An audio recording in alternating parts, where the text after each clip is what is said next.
గంటాడు మండలం డీకేపట్టి పంచాయతీలో మనం ఉన్నాం. భీమవరం అనే గ్రామంలో ఉన్నాం. ఎంత దురదృష్టం అంటే భీమవరం అనే గ్రామం దగ్గర నుంచి ఇటు విశాఖపట్నం, ఇటు విజయనగరం మంచినీళ్ళు ఇచ్చే గ్రామం, తాటిపూడి డాము వెనకాదలు ఉండే గ్రామం.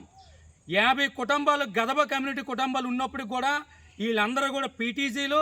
వీళ్ళకి 7.5 కిలోమీటర్లు ఎటువంటి రోడ్డు సౌకర్యం లేక, అలాగే మౌలిక సౌకర్యాలు లేక చాలా ఇబ్బందులు పడుతున్నారు. విజయనగరం జిల్లాలో ఈ గ్రామాన్ని గ్రామకంఠంగా గుర్తించి ఈ గ్రామంలో ఉన్న ప్రతి కుటుంబం కూడా ఇల్లు ఇచ్చి అన్ని విధాలుగా ఆదుకోవాలని చెప్పి గిరిజన నాయకుడిగా తుమ్మప్పలరాజు డిమాండ్ చేస్తున్నాడు. అయితే ఈరోజు రాష్ట్రం అంతా కూడా అభివృద్ధి జరుగుతుంది.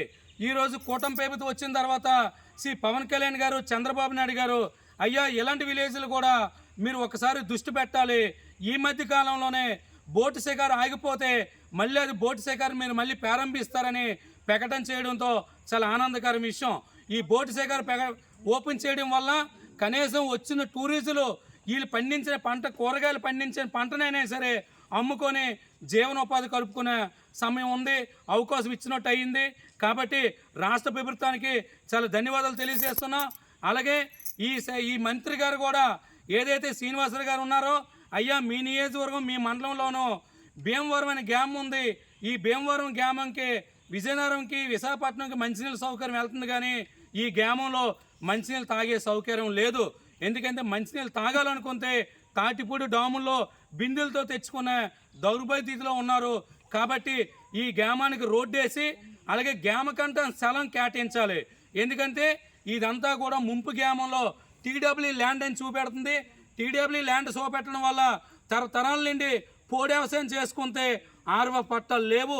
అలాగే వాళ్ళందరికీ కూడా ప్రభుత్వం నుండి పట్టాలు వచ్చే అవకాశం లేదు.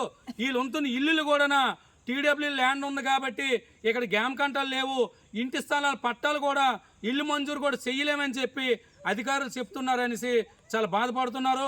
కాబట్టి గిరిజన జేఈసీ నాయకుడిగా తుమ్మప్పలరాజు ద్వారా దయచేసి మిమ్మల్ని వేడుకుంటున్నాం, త్వరలోనే ఈ గ్రామాన్ని మీరు సందేహించి ఈ గ్రామాన్ని పరిశీలించి ఈ గ్రామాన్ని సమస్యను పరిష్కారం చేస్తారని కోరుకుంటున్నాం.